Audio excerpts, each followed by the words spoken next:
Learn Igbo phrases about birthday. Igbo, English. Number 1 sentence says, O butere ya akwa tata. O butere ya akwa tata. It means he brought clothes to her today. Enweghị m ohere.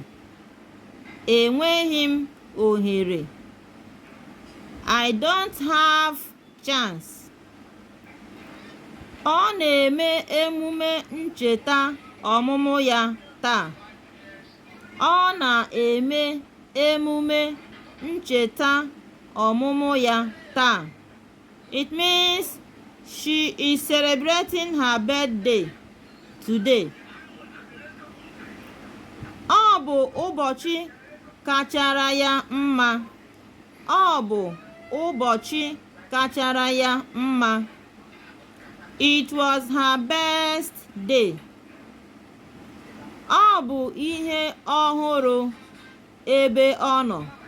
Ọ bụ ihe ọhụrụ ebe ọ nọ. It means it's all new for her.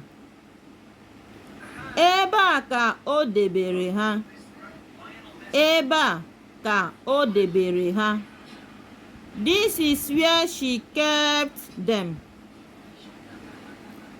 Foto abụọ ka o nwere. Foto abụọ ka o nwere.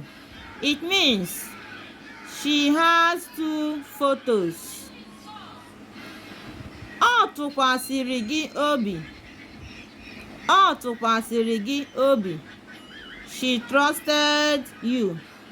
Like and share. Subscribe to our channel, guys. Bye.